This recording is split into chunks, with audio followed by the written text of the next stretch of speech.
달렸나니 가서 제자 삼으라 나의 길을 가르치라 내가 너희와 항상 함께 하리라.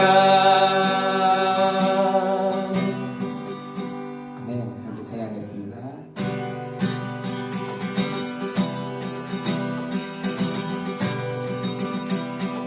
갈릴리 마을 그 숲 속에서 갈릴리 마을 그 숲 속에서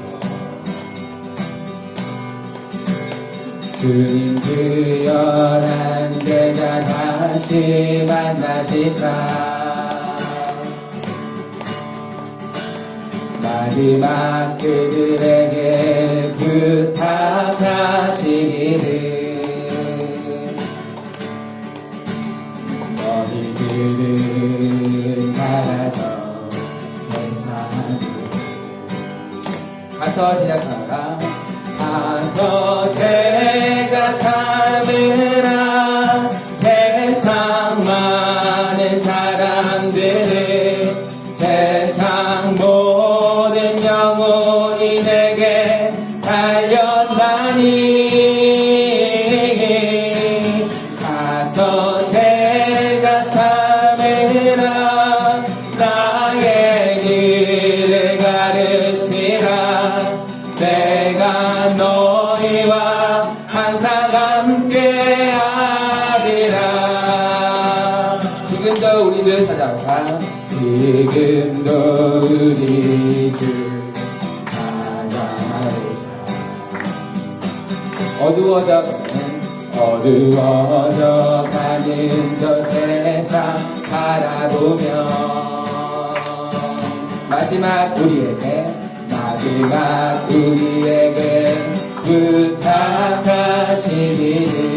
부탁하시기를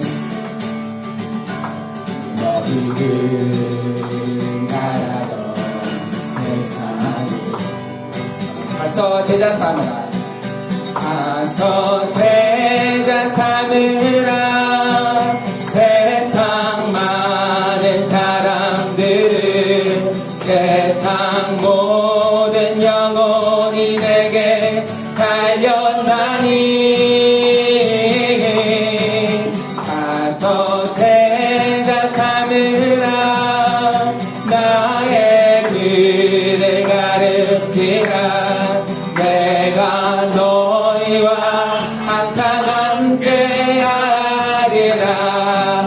가서 제자 삼으라 가서 제자 삼으라 세상 많은 사람들을 세상 모든 영혼이 내게 달렸나니 가서 제자 삼으라 나의 길을 가르치라 내가 너희와 항상 함께하리라. 내가 너희와 항상 함께하리라. 내가 너희와 항상 함께하리라. 한 번 더 내가 너희와 항상 함께하리라. 네. 우리가 제자 삼는 그런 예쁜 교회 되기를 소망합니다. 예수님께서 그리고 성령님께서 우리와 함께 하신다 하셨으니 그것을 의지하고 나아가기를 소망합니다. 우리가 이해가 다 되면은 우리가 다 준비가 되면은 나아가려 합니다. 그러나 예수님은 성령님은 항상 이야기하십니다. 내가 너희와 함께 할게. 일단 가자라고 말씀하세요. 우리가 그런 마음 가지고 나아가기를 소망합니다. 그래서 우리 주변에 있는 하나님을 믿지 않는 그런 사람들이 있다면은 그들에게 우리가 그 복음을 전해 주었으면 좋겠습니다. 우리가 아니면은 복음을 평생 듣지 못하고 그렇게 이제 살아갈 수 있는 그런 사람들도 너무나도 많거든요. 우리가 그들에게 언제나 복음 전하며 나아가는 우리 되길 소망합니다.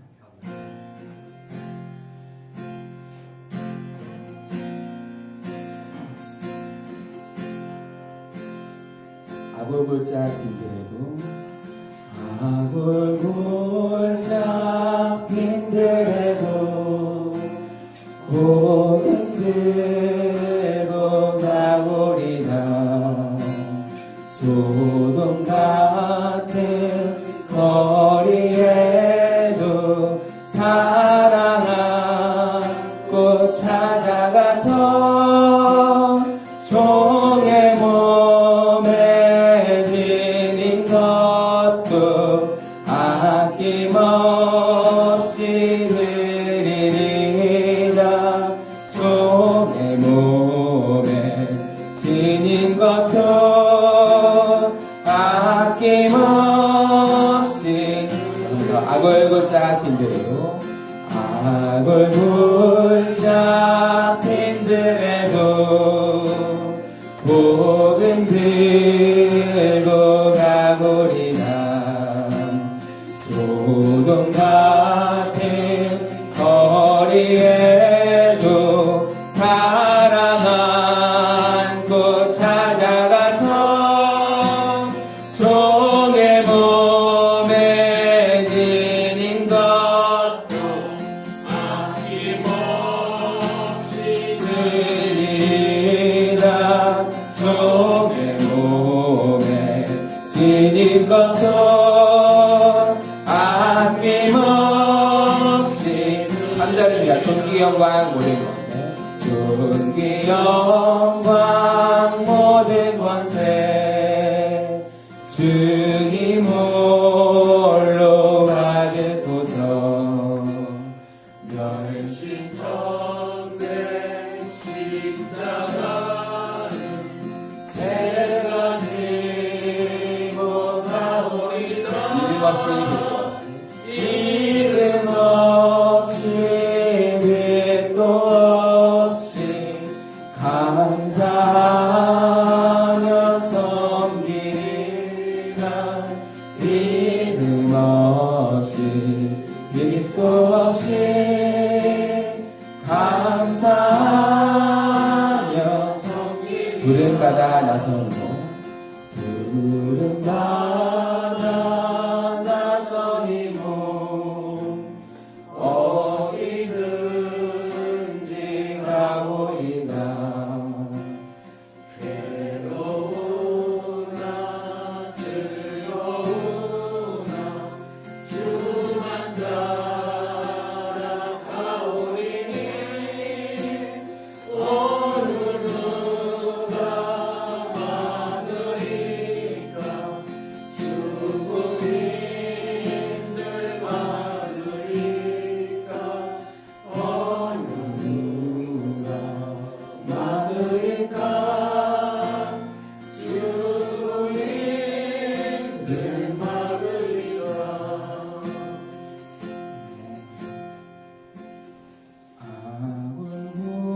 아굴골짝 빈들에도 복음 들고 가오리라. 소돔 같은 거리에도 사랑한 꽃 찾아가서 종의 몸에 지닌 것도 아낌없이 드리리라. 종의 몸에 지닌 것도 아낌없이 드리리라. 종의 몸에 지닌 것도 종의 몸에 지닌 것도 아낌없이 드리리라. 종의 몸에 지닌 것도 아낌없이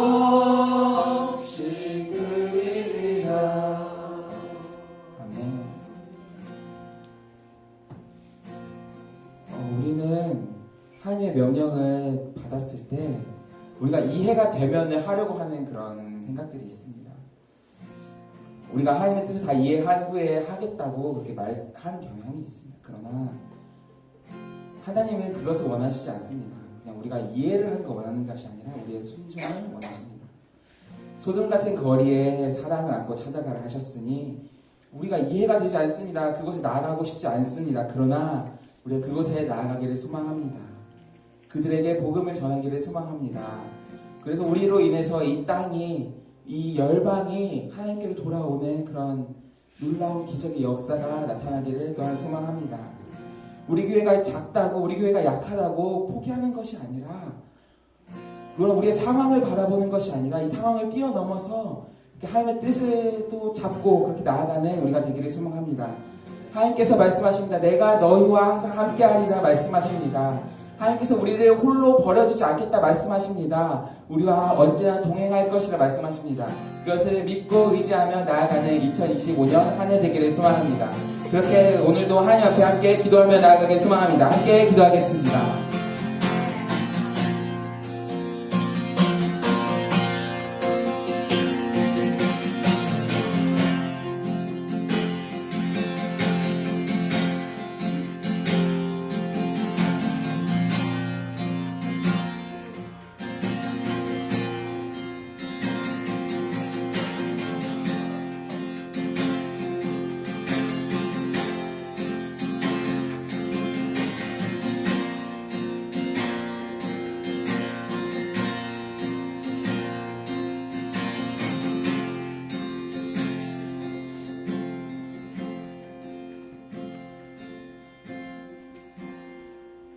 주 예수 그리스도의 은혜와 하나님의 사랑과 성령의 교통하심이 여러분과 함께 하시기를 축복합니다.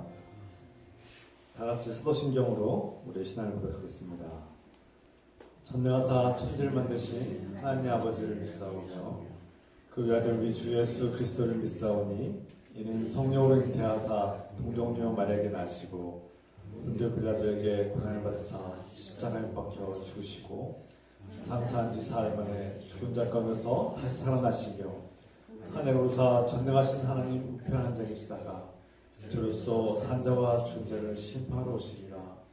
성령을 믿사오며 거룩한 공예와 성도가 서로탄 것과 죄를 사해 주신 것과 몸이 다시 산 것과 영원히 산 것을 믿사옵나이다. 아멘. 찬송드립니다. 510장 찬송 부르시면서 준비하시면 함께 되겠습니다.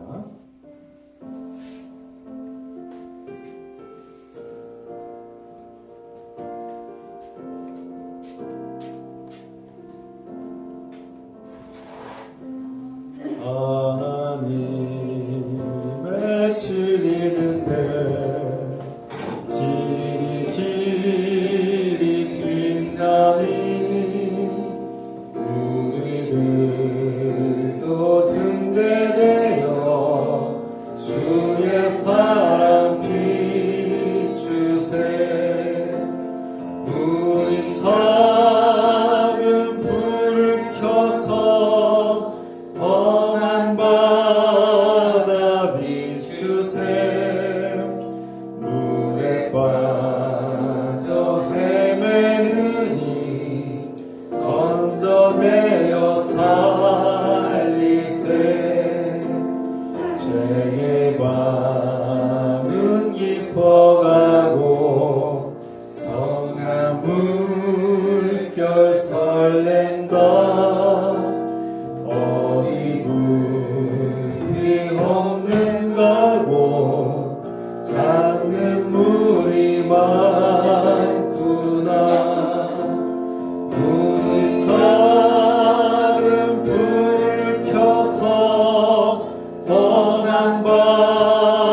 생명선에 건져라. 우리 작은 불을 켜서 험한 바다 비추세. 물에 빠져 헤매느니 건져내어 살리세.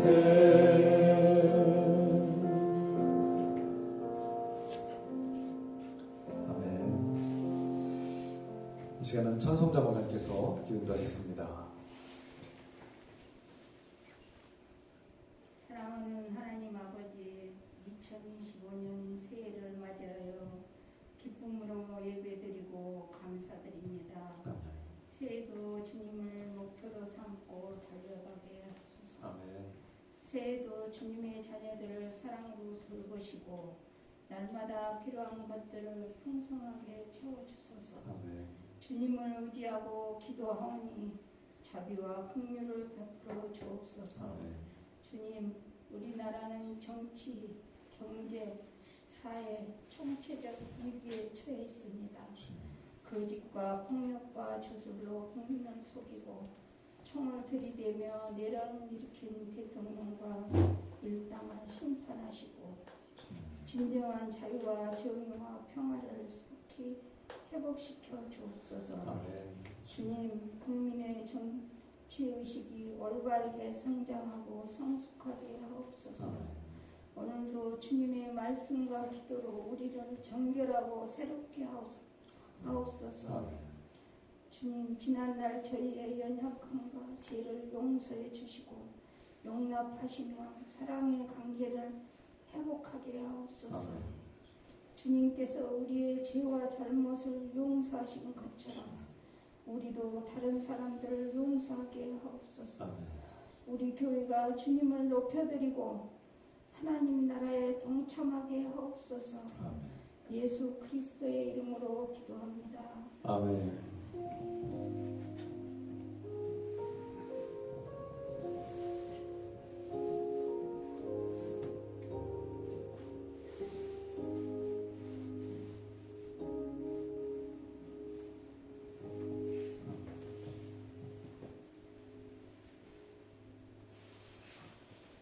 주 이름으로 환영하고 축복합니다. 환영합니다. 축복합니다. 주 이름으로 사랑합니다. 반갑습니다. 감사합니다. 또 이렇게 큰 수술을 마치고 또 이렇게 3주나요? 이렇게 오랜만에 오신 우리 김성호 사님 참 감사하고 축복합니다. 고생 많으셨습니다. 우리 이 시간 기도할 텐데요.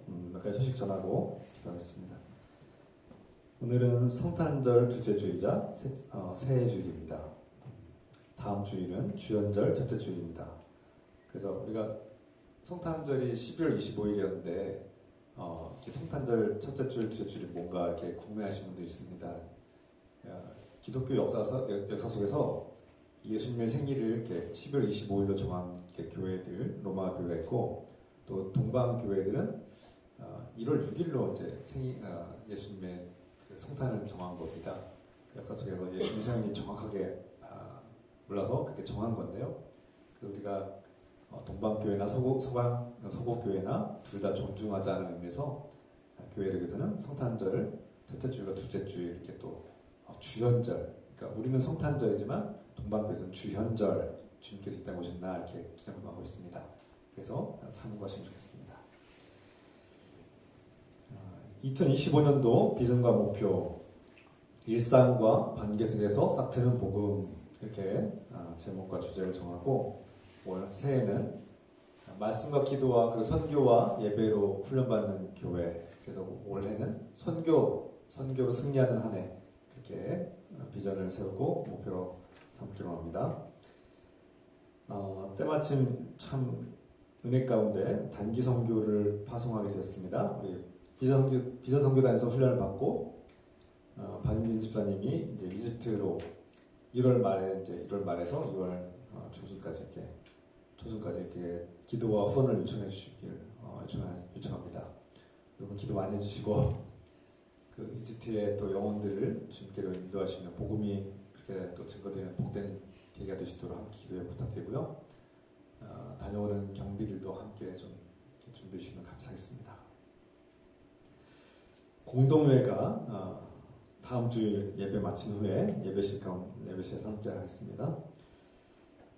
이 시간 우리 기도 제목이 있는데요. 정말 수술 마치고 돌아오신 김옥성 목사님 위해서 기도해 주시고요.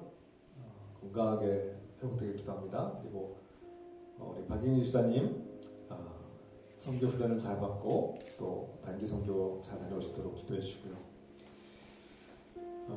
또 기도 제목이 많네요.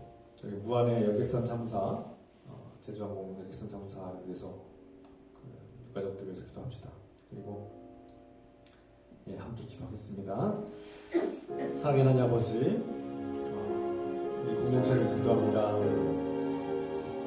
동성사님 연말에 큰 수술을 받고 이렇게 회복시켜 주셔서 일상을 회복시켜 주셔서 감사하고 함께 예배드리게 하시면 감사합니다.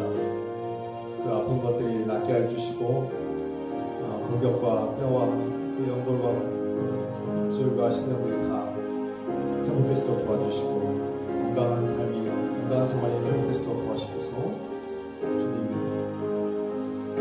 또 우리 박은희 집사님 단기 성도 이집트에 다녀올 수 있도록 인도하셔서 감사드립니다. 모든 준비 과정과 다녀오는 일정 가운데 함께 해주시고 부족함이 없도록 채워주시고 돌봐주셔서 많은 영혼들을 주께 인도하시는 또 훈련받는 하나님의 일꾼이 되는 복된 계기가 되게 하여 주셔서 훈련의 기회를 주셔서 감사합니다. 주님, 또한 이 나라에 끔찍한 사고가 일어나고 제주항공 유객선 사건으로 인해서 정말 뼈아픈 가슴과 고통 속에 있습니다. 많은 사람들이 피해를 당하고 희생을 당했습니다. 그 영혼들 불쌍히 해주시고 그 가족들 슬픔 속에 괴로워하는 그 가족들에게 하나님 나라의 소망과 부활의 소망을 주시겠소. 다시는 그런 비극과 그런 불행이 반복되지 않도록 지켜주시고 보호하시고 이 나라가 이 총체적 위기를 극복하고 정치, 경제, 사회 문화가 지금 위기를 맞고 있는 가운데 주님 소망을 주시고 이겨내시도록 도와주시고서 이 나라를 올바른 길로 인도하시고 이 모든 것을 예수님 이름으로 간절히 기도하옵나이다. 아멘. 주님 감사합니다.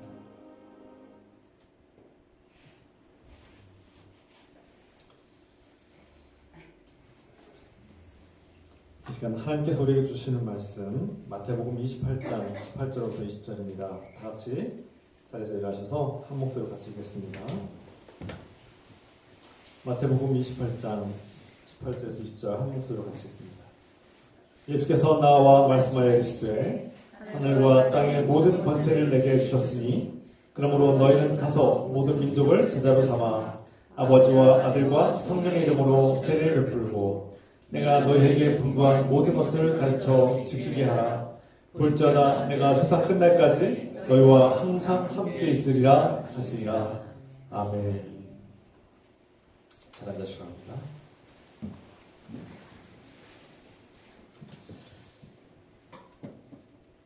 여러분, 올 한 해 새해에는 2025년도에는 우리가 선교로 승리하는 해, 그래서 일상과 좋은 관계 안에서 복음이 싹트게 하자 이렇게 선포하고 이렇게 올 한 해 함께 하고자 합니다.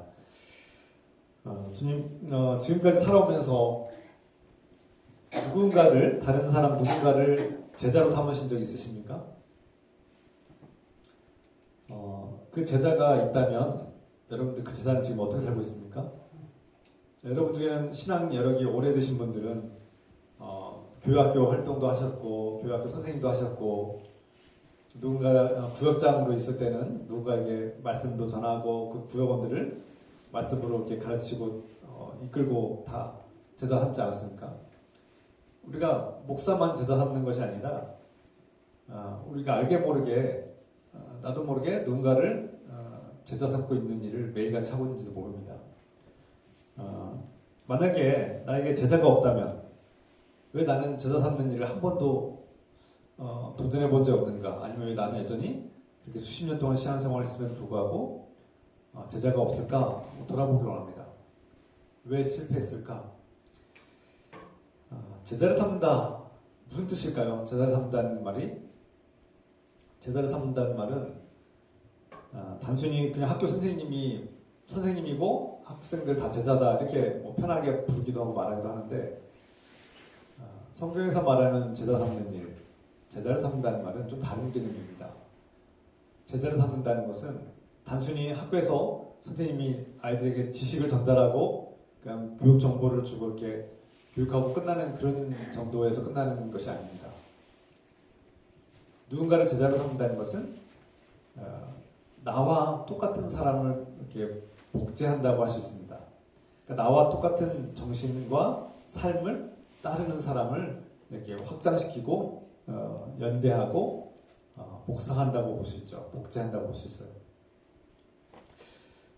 그래서 이런 측면에서 나의 삶과 정신을 다른 사람들에게 전수하고 훈련하고 이렇게 확장하는 일은 만만한 일이 아니죠. 매우 어려운 일입니다. 그래서 제가 쉽게 말해서 성경 공부라고 하죠. 성경 공부를 하고 말씀 연구를 하고 성경 나눔과 이렇게 대화들을 하다 보면 이렇게 몇 개월 동안 성경 훈련을 하고 말씀 훈련하고 이제 다른 사람들에게 복음을 증거하십시오. 방법도 가르쳐 드립니다. 뭐 이렇게 어떻게 접근하고 어떻게 시작해서 어떻게 전해야 되고 핵심 내용이 뭔가 이렇게 제가 전한 적이 있어요. 우리 집사님도 훈련할 때도 제가 그렇게 했고 또 제가 예전에 성경 공부할 때도 그렇게 했습니다. 근데 마지막에 제가 복음을 이제 가까운 사람들에게 증거하십시오라고 이렇게 권면하면 대부분 교인들이 저는 못합니다. 저는 그런 걸 해본 적이 없습니다. 아니면 저는 다른 사람들에게 제가 복음을 증거하는 게 너무나 어렵습니다. 어떤 분은 제가 예전에 해봤는데 실패했습니다. 다 안 되더라고요.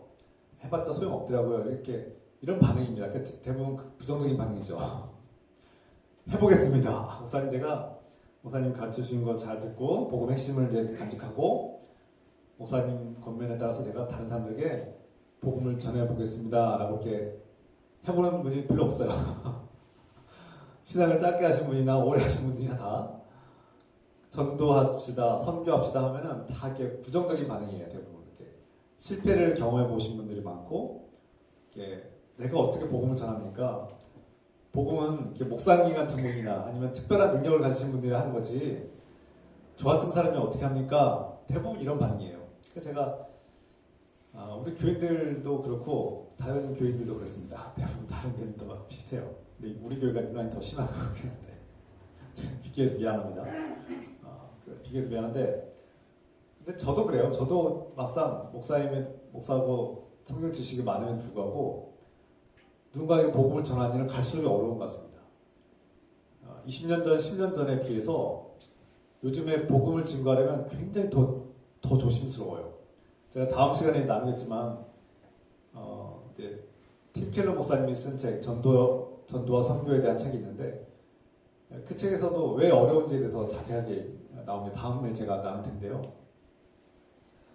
시대가 그렇게 흘러가고 있습니다. 복음을 전하기 어려운 시대가 되고 있어요. 그 원인이나 그 환경에 대해서 다시 다음 시간에 나올 텐데 중요한 것은 그만큼 선교하자 전도하자 하면은 갑자기 더 겁부터 먹는 게 우리 현실입니다. 그런데 앞서 말씀드린 것처럼 사실 우리는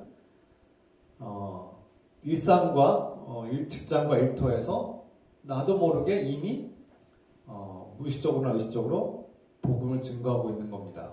누군가를 제자 삼고자 날마다 노력하고 있는 겁니다.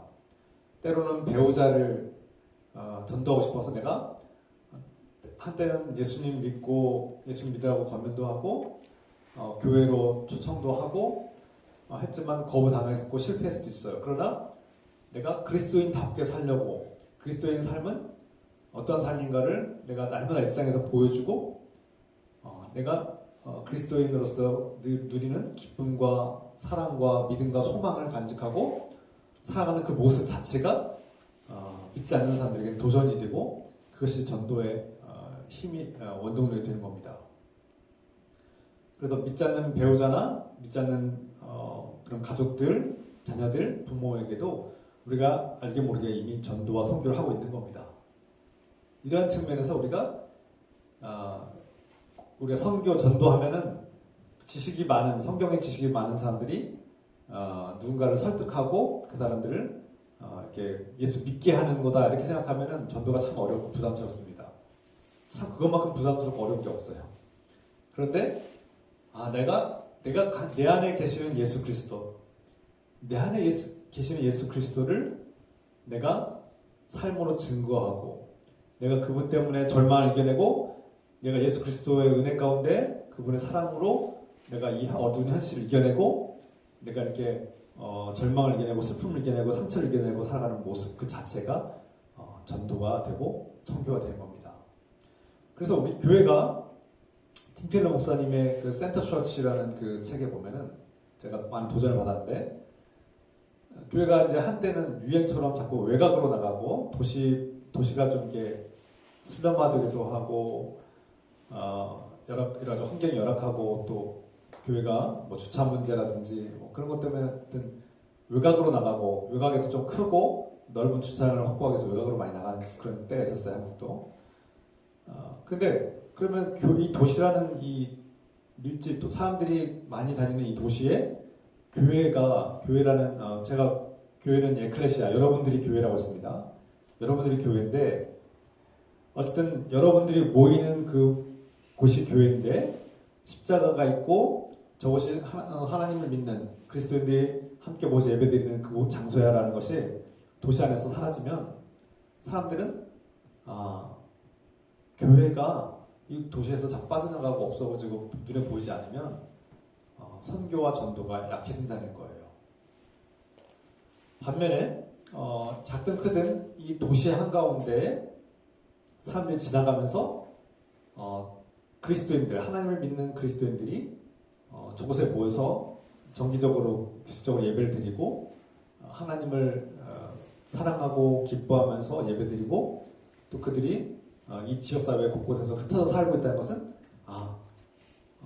교회와 세상, 세속이 함께하고 있구나, 우리 일터와 삶 속에 알게 모르게 교회가 항상 있구나 라는 것을 그들이 의식하고 인식하는 것만으로도 선교하고 전도가 된다는 겁니다.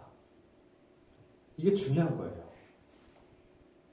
그러니까 우리가 꼭 말로만 예수님 믿으라고 확성기를 들고 전단지를 뿌리고 막 하는 것이 과거에 우리가 했던 전도 방식인데, 그러한 전도 방식이 과연 옳은가, 성경적인가를 돌아보자는 겁니다. 그리고 이 시대에 맞는 전도 방법은 무엇인가가 진지하게 고민해 볼 필요가 있다는 거예요. 오늘 마태복음 본문에서 예수님께서 우리에게 그 말씀을 하고 있는 겁니다. 우리는 왜 선교해야 됩니까? 왜 전도해야 돼요? 목사님이 자리 채우려고, 교회 크게 만들려고 전도하는 겁니까? 과거에는 그랬어요.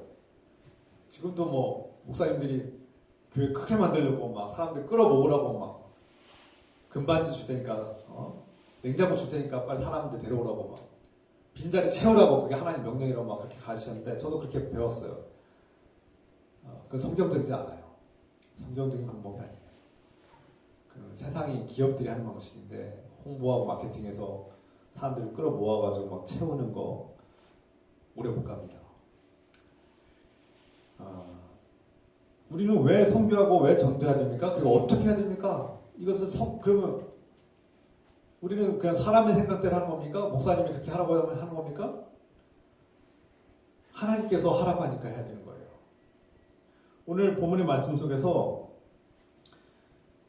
예수님께서 뭐라고 하십니까?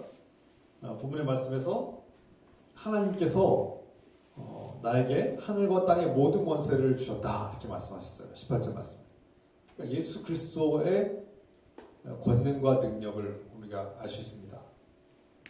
예수님의 주권, 이 모든 것이 예수님께, 모든 세상의 모든 주권을 하나님께서 예수님에게 주셨다.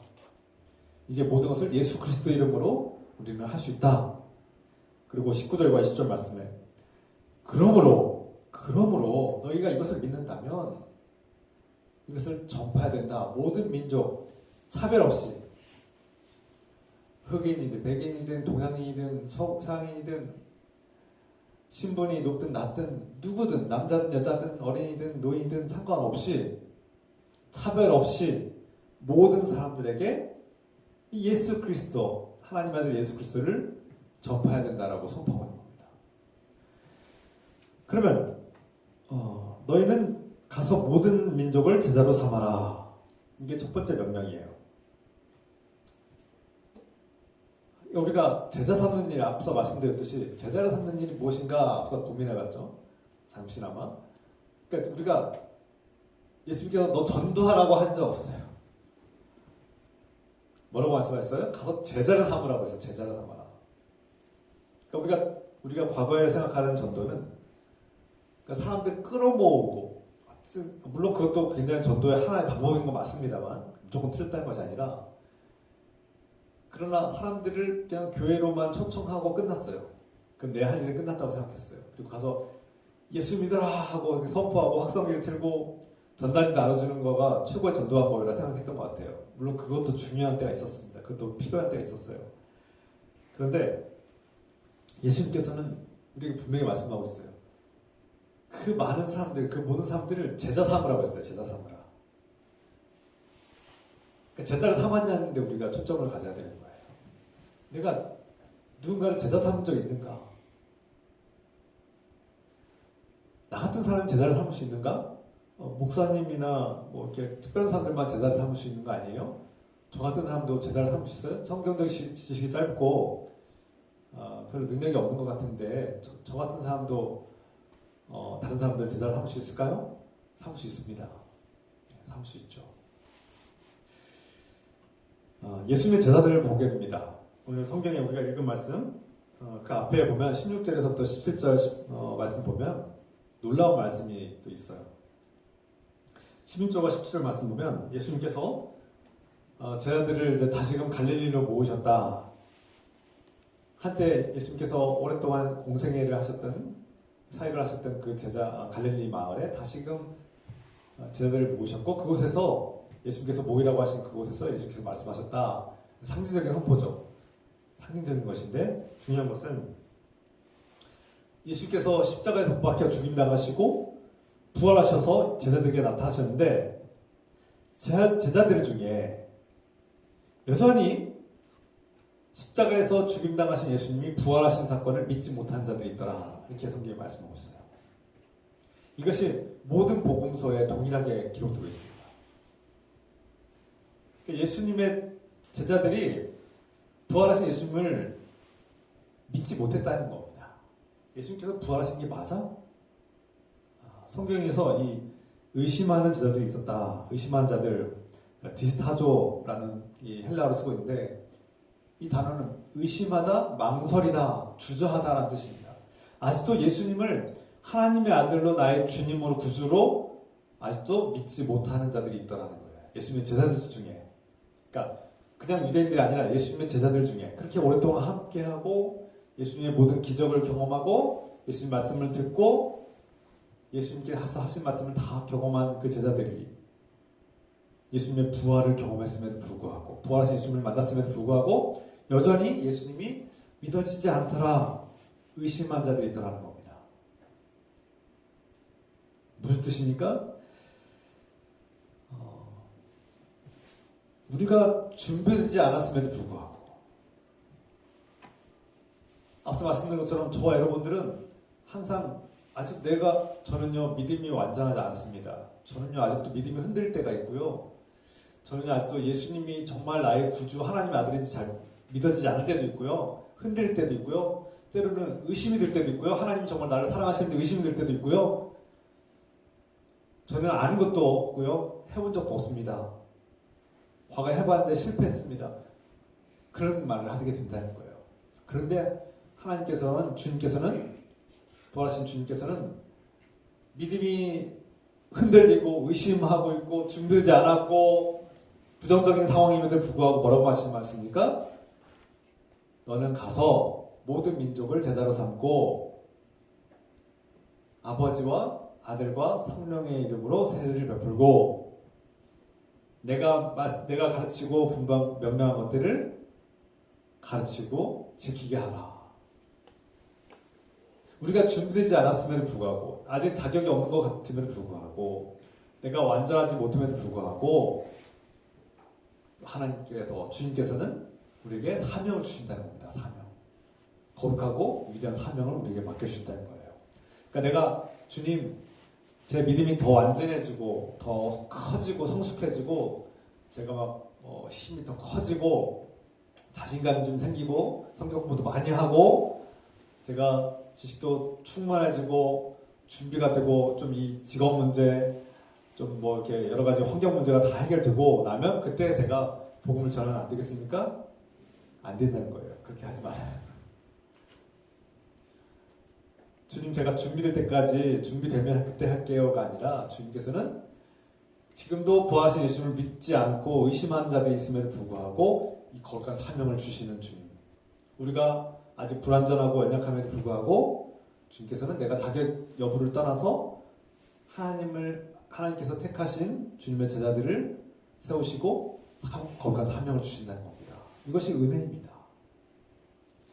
제가 목사가 될 때 가장 두려웠던 게 나 같은 사람, 나같이 연약한 사람, 허물이 많은 사람, 그렇게 능력이 있어 보이지도 않는데 나 같은 사람을 내가 목사가 돼도 될까? 내가 신학을 공부하고 목사가 되는 게 맞을까? 수없이 고민했습니다. 하나님께서 나를 부르셨다고 믿고 확신을 가지고 또 이 길을 걸어갔는데 내가 정말 나 같은 사람이 목사가 되는 게 맞아? 내가 목사가 돼도 될까? 이런 두려움이 있었어요. 자격이 없는데 내가 어떻게 목사가 될 수 있어? 그래서 주님께서는 너의 믿음이 완전해서 너의 믿음이 훌륭해서 네가 지식이 많아서 네가 훌륭해서 내가 너를 하나님의 일꾼으로 세운 것이 아니라는 거예요. 예수 그리스도, 부활하신 예수 그리스도를 의심함에도 불구하고 주님께서는 그 제자들에게 이 거룩한 사명을 주셨다는 겁니다. 저와 여러분들은 연약해요. 여전히 죄성이 막 우리를 뒤흔들고요. 고난이 닥쳐오면 우리 믿음이 흔들 때도 있고요. 나의 지식은 순식간에 참 연약해 보일 때가 너무나 많고요. 나 같은 사람이 무슨 전도를 합니까? 내 삶도 지금 버거워서 막 지금 힘겨워 죽겠는데 내가 누구에게 복음을 증거합니까? 누구를 제자 삼습니까? 이런 질문을 하게 돼 있어요.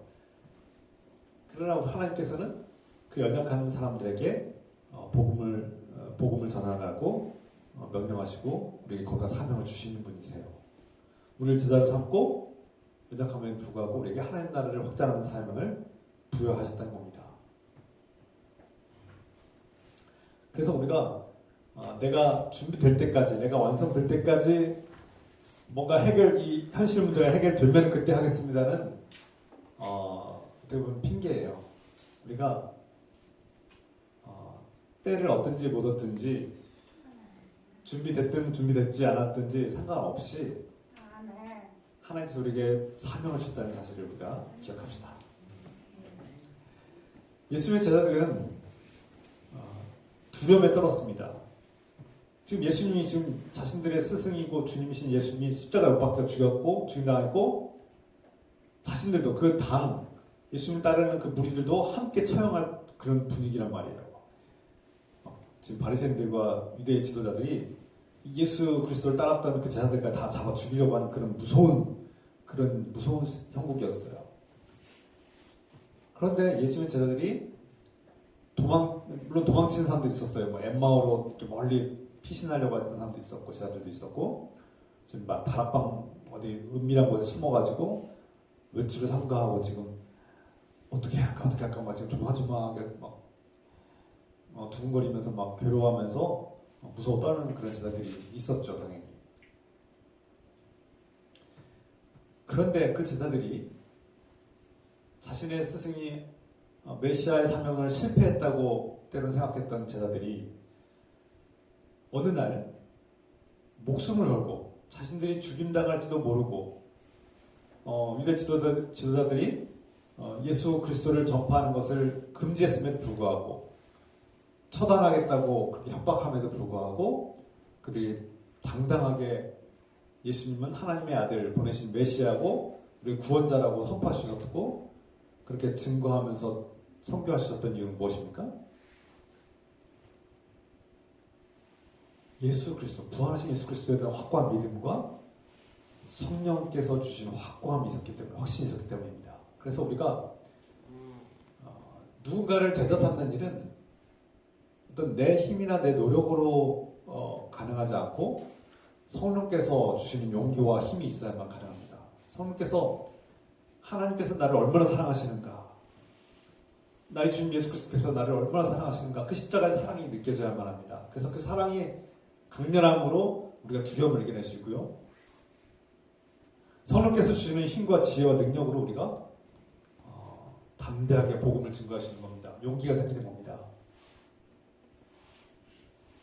그래서 우리 교회가 단순히 그냥 선교합시다 외치는 것이 아니라 성령의 충만함, 성령이 나와 함께함을 믿고 성령께서 나를 이끄시는 것을 믿고 깨닫고 성령께서 주시는 그 사랑의 용기, 사랑과 용기를 가지고 우리가 힘을 얻는 그런 한 해가 되길 소망합니다.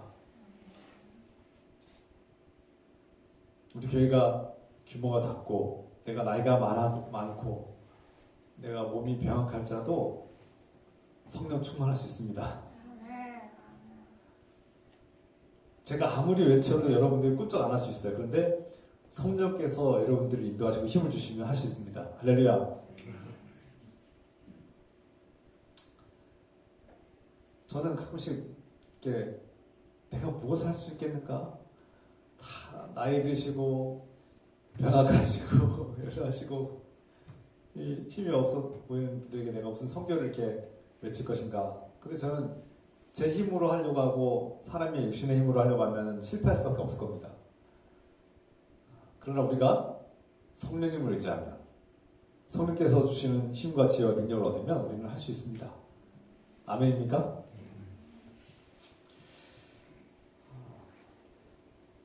하나님께서, 예수님께서 우리에게 세 가지의 사명을 부여하셨죠. 너희는 세 가지의 명령을 너에게 내가 준다. 특권을 준다. 그것을 어떻게 수행해야 됩니까? 첫 번째,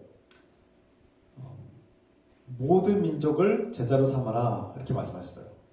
마테튜오, 제자 삼으라. 마테튜오라는 단어를 쓰는데 이것이 선교라는 겁니다. 우리가 말하는 기독교 말하는 선교는 제자를 삼는 거예요. 누구의 제자? 예수님의 제자를 삼는 거죠. 그리고 동시에 나의 제자가 되는 겁니다. 예수님의 제자를 세우는 건데 동시에 그가 나를 보고 배우게 돼 있어요. 내 안에 계시는 예수 그리스도를 보고 배우는 겁니다. 그래서 예수님의 제자를 세우는데 동시에 나의 제자가 되기도 하죠. 그래서 사도 바울은 너희는 나를 본받으라. 너희는 나의 제자다. 이렇게 말씀하고 있어요. 나의 제자여, 나를 본받는 자여 이렇게 말씀하고 있어요.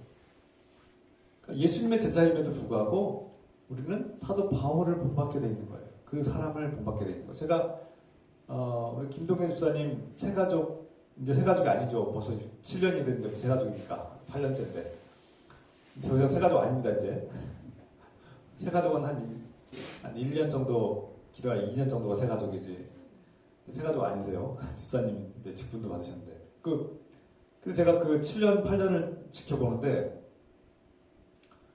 우리 그 권사님이 그 하나하나 다 가르쳐 주시고 뭐 질문할 때마다 다 가르쳐 주시고 오해하는 것들 풀어 주시고 본인이 해결 안 되면 저한테 이렇게 목사님한테 물어보시라고 이렇게 저한테 와서 제가 또 가르쳐 주고 질문이 많으셨어요. 그동안 뭐 이렇게 이거는 왜 하는 건지 이건 뭡니까 이렇게 질문하고 궁금한 거 있으면 이렇게 총과사님한테 물어보시고 총과사님이 좀 미흡하다고 생각되면 저한테 또 이렇게 물어보게 하셔서 그 교육을 알게 모르게 한 겁니다. 그게 다 제자 삼는 일의 과정인 겁니다. 총과사님이 누군가를 이렇게 좋은 관계를 맺고 처음에는 예수님이 누구인지도 모르고 마음대로 인생을 살아오셨던 분에게 그 연로하신 80이 넘으신 분에게 80 다 되신 분에게 교회로 초대하고 예배로 초대하고 그리고 조금씩 하나하나 다 가르쳐주고 그리고 오해가 있으면 풀어주고 그리고 이렇게 지금까지 이렇게 부드러운 거 아닙니까? 이게 제자 삼는 겁니다. 우리 교회에 굉장히 모범이 있는 거예요. 모범 때문에. 여러분들 그걸 보고 배울 필요가 있어요. 그만큼 어려운 일입니다. 이게 제자 삼는 일이에요. 여러 가지 수많은 방법들이 그 안에 있겠지만 그분의 삶을 통해서 그 절망을 이겨내는 힘, 그것이 바로 예수 그리스도께서 주시는 힘이었고 주님께서 주시는 그 은혜를 누리면서 사는 그 모습을 보면서 존경하게 되고 그러면서 나도 예수 그리스도를 받아들이게 되고 그러면서 신앙이 싹트고 복음이 싹트고 예수님이 믿어지는 겁니다. 그렇게 오랜 세월이 지나면서 오해가 풀리고 예수님에 대한 오해들이 풀리고 하나님의 사랑이 무엇인가를 조금씩 깨달으면서 이렇게 성장하게 된 거죠. 연세 많으신 분도 가능하고 젊은 사람들도 가능하죠. 핵심은 내 안에 예수 그리스도가 있어야 합니다. 내가 예수 그리스도를 사랑하고 내 안에 예수 그리스도의 흔적이 있어야 되고 증거가 있어야지 가능한 일입니다. 심지어 내가 예수 그리스도에 대한 완전한 믿음이 없는 것 같고 흔들릴지라도 주님께서는 그 예수 그리스도를 증거하라고 네가 보고 만나고 들었던 그 말씀과 증거들을 가지고 전파하라고 다른 사람들을 제자 삼으라고 했잖아요. 내 믿음이 흔들릴 수 있어요. 의심이 때로는 들 수도 있어요. 내 기도가 응답받지 않으면 때로는 하나님 의심이 들 수 있어요. 그럼에도 불구하고 우리는 다른 사람들을 제자 삼는 일을 멈춰서는 안 된다는 겁니다. 그것은 권사님만 가능한 것이 아니라 이제 김동현 집사님도 가능한 겁니다. 집사님이 다른 사람들을 이병지 성도를 이렇게 자꾸 인도하잖아요. 예배로 초대하고 오해가 있으면 풀어주고 예수님은 그런 분이 아니다라고 풀어주고 좋은 관계를 통해서 이 모든 것들이 좋은 관계를 통해서 예수님이 전파되었습니다. 관계가 좋지 않은 상태에서 예수님을 전하면요 세상 말로 씨알도 안 먹혀요.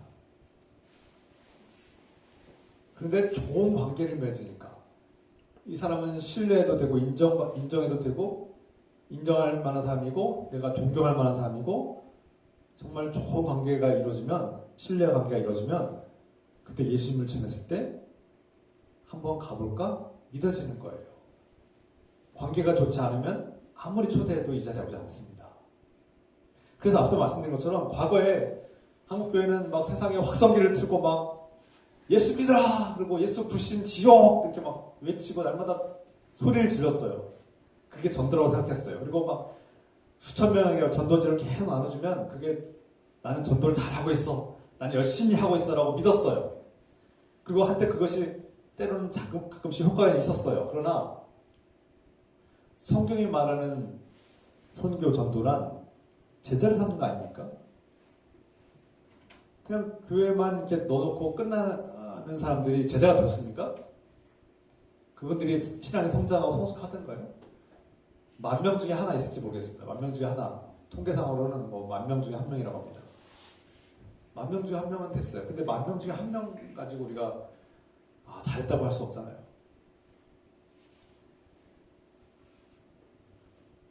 그 사람이 교회로 그냥 넣었는데 그냥 우연히 정착하면 다행이고 그냥 또 빠져나가면 그냥 나는 상관없어. 나는 할 일 다 했어. 이렇게 해야 됩니까? 아니라는 거예요.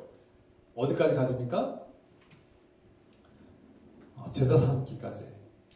나의 삶을 본받기까지. 나의 정신과 나의 삶을 본받기까지 나의 제자가 될 때까지 우리가 그를 길러내야 되는 거죠. 그게 전도입니다. 그래서 이렇게 전도하면 이제 부담스럽죠. 난 못할 것 같아. 그런데 여러분들이 자녀들 앞에서 배우자 앞에서 직장에서 일터에서 그리스도인답게 성실하고 책임감 있게 그리고 정직하게 그렇게 일을 맡긴 것을 일을 하고 저 사람한테 인정할 만한 사람이야. 신뢰해도 되는 사람이야. 저 사람 삶은 참 저 사람 삶 보니까 가정도 잘 이끌고 성실하게 나쁜 짓 안 하고 가정을 건사하고 열심히 살아가고 저렇게 맡은 일도 참 잘하고 저 사람 참 믿을 만한 사람이야. 그 사람이 나한테 예수 믿으라고 하네. 저 사람이 참 평소에 참 좋게 봤는데 저 사람이 예수 믿는 사람이었구나. 저 사람이 그리스도인이었구나. 기독교인이었구나. 그래서 저렇게 착실하고 가정에서도 착실하고 딴짓 안 하고 저렇게 함부로 막 술 담배 막 찌들어서 막 이렇게 안 하고 그래서 저 사람이 저렇게 열심히 살아가는 사람이었구나. 기독교인들은 참 가정도 참 잘 건사하고 직장 생활도 참 열심히 하고 참 신뢰할 만한 사람들이네. 저 사람 말이라면 나도 저렇게 살아볼까? 그 사람이 나를 교회로 오라고 하면 나도 저 사람이 다니는 교회를 한번 가볼까? 이런 생각이 들지 않겠습니까? 이게 제사 삼는 일이란 거예요. 알게 모르게 다 하고 있는 겁니다. 그래서 우리가 그 영혼들을 초대하는 것도 쉽지 않지만 그 사람들이 아버지와 아들과 성령의 이름으로 세례를 받을 때까지 우리가 초대를 다 해야 되는 겁니다. 두 번째 예수님께서 명령하셨어요. 제자를 삼아라, 세례를 베풀어라. 아버지와 아들과 성령의 이름으로 세례를 베풀어라. 이게 우리가 할 일이에요. 사실 이 첫 번째, 두 번째, 세 번째 우리가 분류를 했지만 사실은 제자 삼는다는 말 한마디에 다 들어가 있는 겁니다. 제자를 삼다는 것은 세례를 베푸는 일과 연결되어 있어요. 하나라고 볼 수 있어요.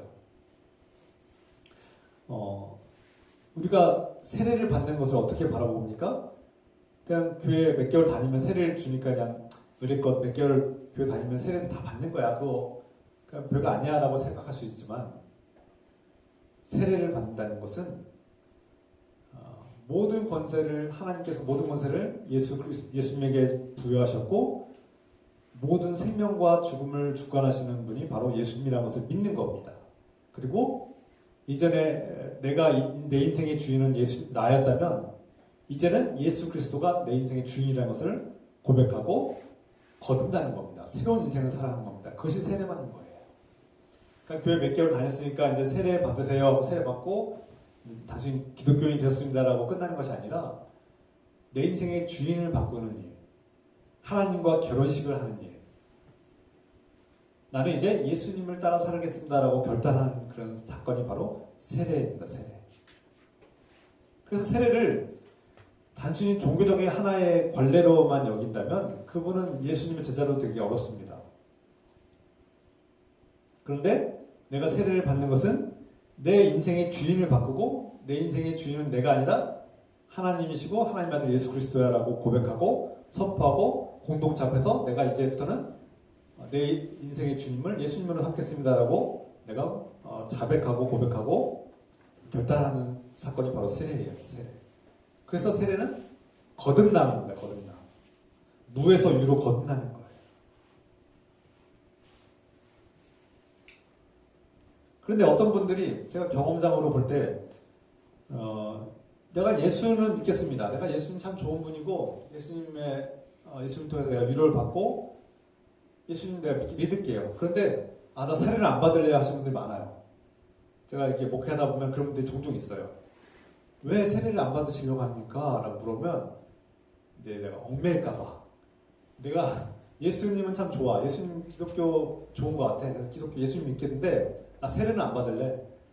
나 세례 받는 순간 저 목사님이 나를 자꾸 일시킬 것 같고 교회 꼬박꼬박 나와야 될 것 같고 막 헌금해야 될 것 같고 세례 받으면 종교적으로 얽매일 것 같아서 부담될까봐 책임감과 의무에 내가 부담이 될까봐 안 받겠다고 하시는 분들이 종종 있어요. 그건 오해입니다. 오해.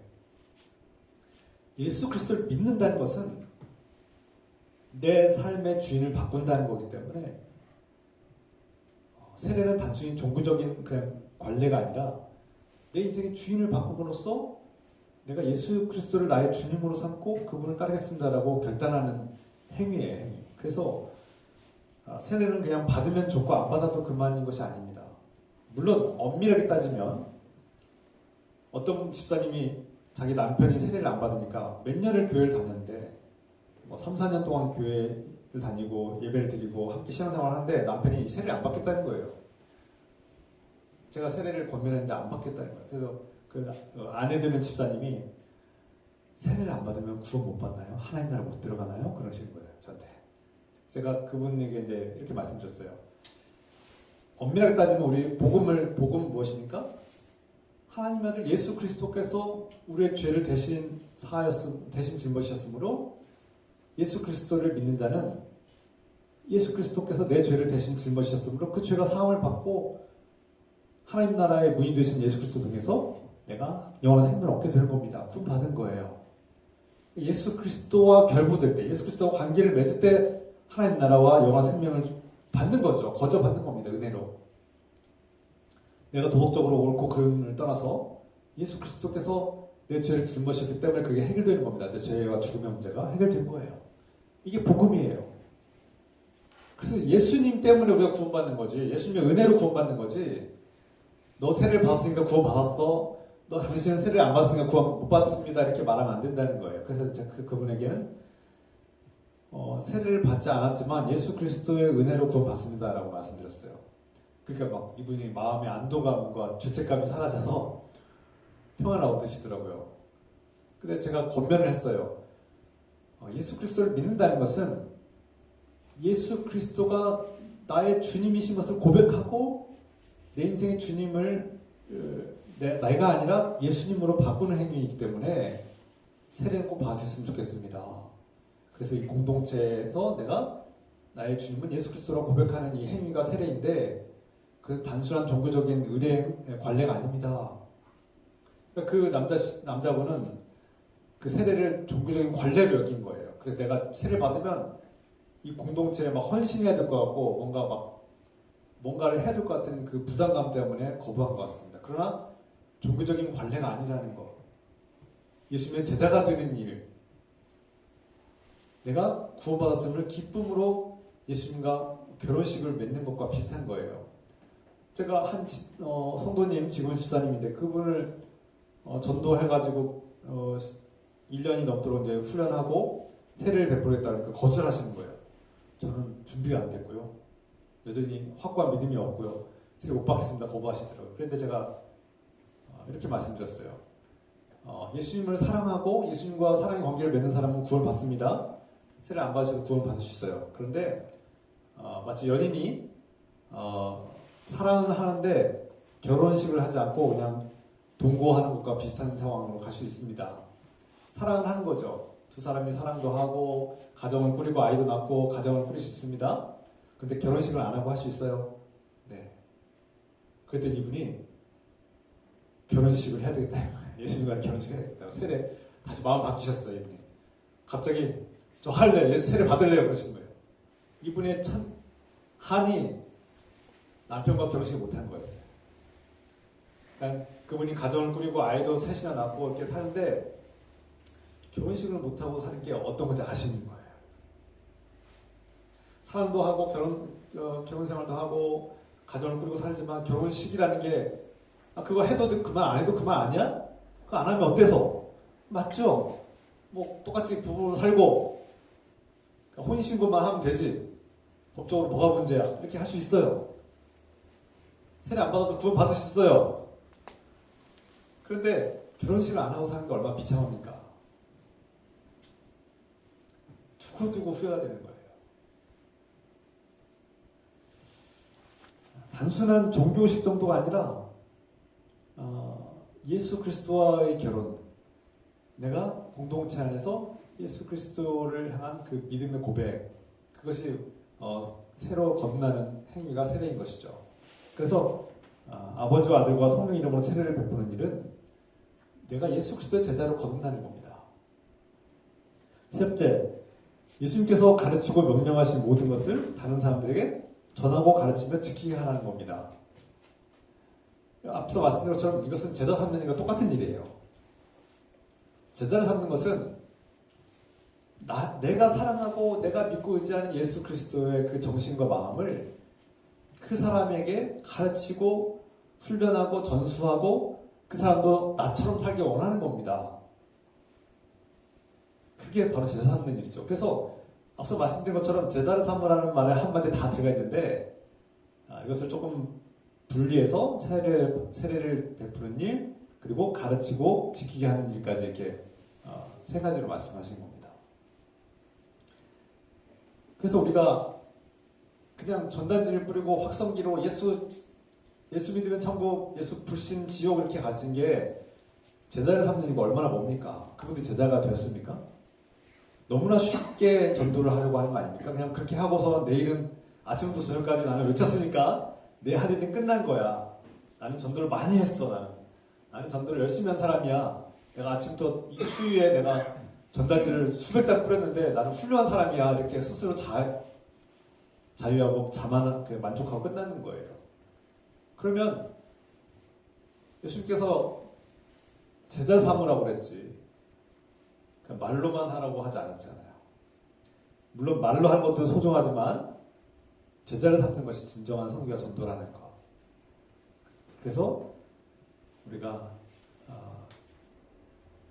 저는 여전히 뭐 전단지를 뿌리고 밖에서 계속 예수 확성기를 틀고 다니는 사람도 여전히 지금도 있고 저기 대전역에 가면 지금도 막 확성기를 틀어놓고 막 아니면 찬송가 틀어놓고 막 외치는 사람이 있는데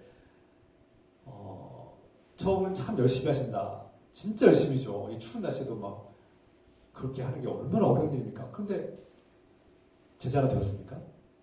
그렇게 하면 제자가 됩니까? 저 확성기 소리를 듣고 내가 예수님의 제자가 되야겠다 하는 사람들이 있을까요? 전단지 이렇게 받고 나 이제 예수님의 제자가 될 거야 라고 하시는 분들이 있을까요? 간혹 있으면 다행인데 그분은 그걸로 나는 다 했다고 생각하는 거예요.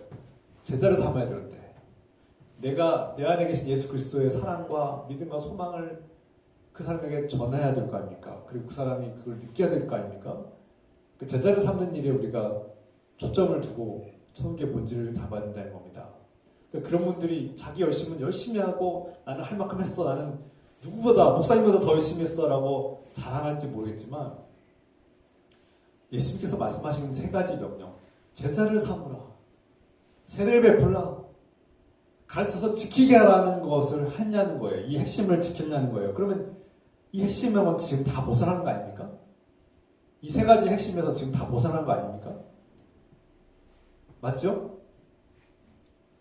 맞습니까? 안 틀리니까 반응이 없어요. 맞아요? 제가 지금 제 개인 썰을 푸는 겁니까? 아니면 하나님 말씀 전하는 겁니까? 예수님의 말씀 전하는 거 아닙니까? 성경의 말씀을 분명히 근거로 가지고 있는 거 아닙니까? 예수님께서 제자를 삼으라고 그랬지. 그래서 예수님께서도 전국 방방곡곡을 다 돌아다니면서 나를 믿어라! 이렇게 외치지 않으시고 제자를 삼으시지 않았습니까? 수많은 제자가 있었는데 12명이라는 상징적인 제자를 삼으시고 그 제자들에게 또 확장하고 확대하고 확장하고 확대하게 하셨지 않습니까?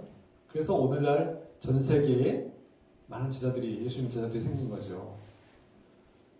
그래서 자꾸 예수님이 나를 믿어라 하고 계속 확성기만 틀어대고 막 계속 소리만 외치고 다니셨으면 평생 그렇게만 하셨으면 우리가 예수님의 방식을 따르자는 겁니다. 과거에 한국에서 했던 그 방식들이 과연 예수님의 방식이었는가 돌아보자는 거예요. 그건 정말 열심히 하지만 성경적인 방식인가? 예수님의 방식을 따르고 있는가? 아니라는 거예요. 예수님은 제자를 삼는 방식을 삼으셨다는 거예요. 밥을 먹고 대화하고 그 삶 속에서 하나님의 능력을 나타내고 하나님 말씀을 어떻게 따라 사는지를 보여줌으로써 제자를 삼고 그 12명 또 때로는 70명 때로는 500명의 그 제자들이 온 세계 전 세계에 흩어져서 예수님이 또 제자를 삼는 거 아닙니까? 그래서 오늘날 우리가 하나님의 명령을 받은 사람들로서 내가 준비됐든 준비되지 않았든 심지어 내가 부활하신 예수님을 의심하든 의심하지 않든 내 믿음이 확고하든 흔들리든 상관없다는 거예요. 주님께서는 우리에게 거룩한 사명을 주셨고 가서 제자 삼으라는 겁니다. 이 사명을 우리는 부여받았습니다. 그리고 어떻게 해야 되는가? 좋은 관계를 통해서 가능하다는 겁니다.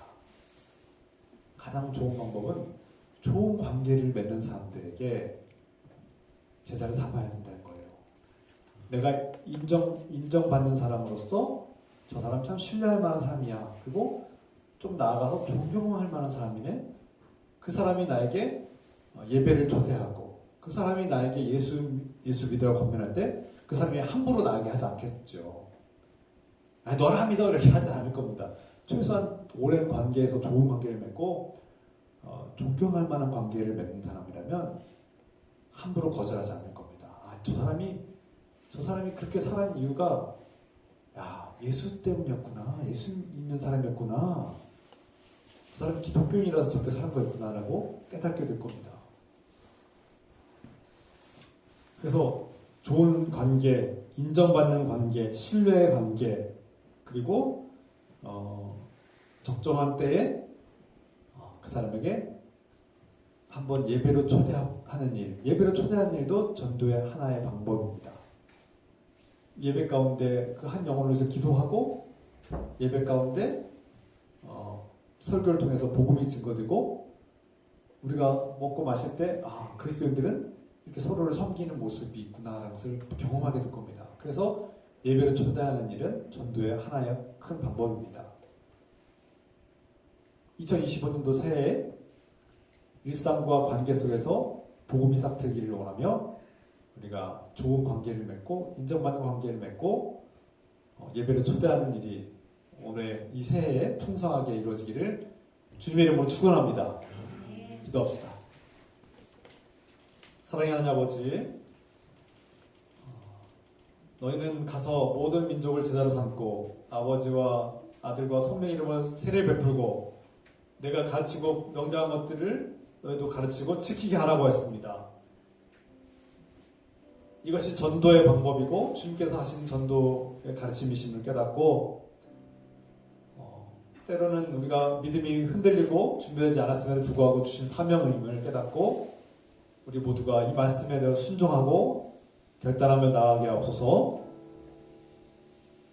이 모든 말씀과 명령을 수행하기 위해서 좋은 관계를 맺고 일상 속에서 주님을 믿는 사람답게 살아갈 수 있도록 그래서 많은 사람들에게 예배로 초대하고 예수님을 권면할 수 있도록 우리 삶이 그렇게 좋은 관계가 풍성하게 이룰 수 있도록 축복하여 주셔서 함께 기도합시다.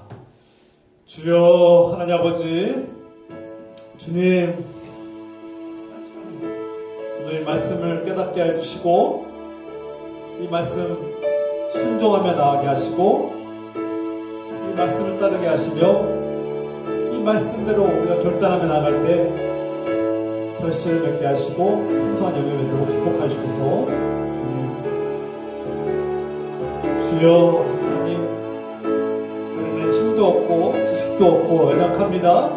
몸도 아프고 우리의 먹고 사는 문제도 너무나 버겁고 때로 내 믿음도 흔들릴 때도 있습니다. 그럼에도 불구하고 오늘 주님께서 우리에게 주신 이 명령을 이 거룩한 사명을 감당할 수 있도록 도와주셔서 성령님 우리의 생각과 마음을 인도해 주시고 내가 해야 될 말과 내가 가르칠 말을 가르쳐 주시고 인도하셔서 내 인간적인 힘과 능력으로는 감당할 수 없사오나 주님께서 주시는 힘과 능력으로 감당할 수 있도록 도와주셔서 주님 함께하여 주셔서 주님 도와주셔서 주님 가르쳐 주셔서 인도해 주셔서 올 한 해에는 좋은 관계를 맺고 신뢰와 존경할 만한 관계를 맺고 많은 사람들을 주께로 인도할 수 있는 놀라운 역사가 일어나게 도와주셔서 주님 예수 그리스도를 믿고 승리하게 하여 주셔서 주님 감사드리며 이 모든 것을 예수 이름으로 간절히 기도합니다.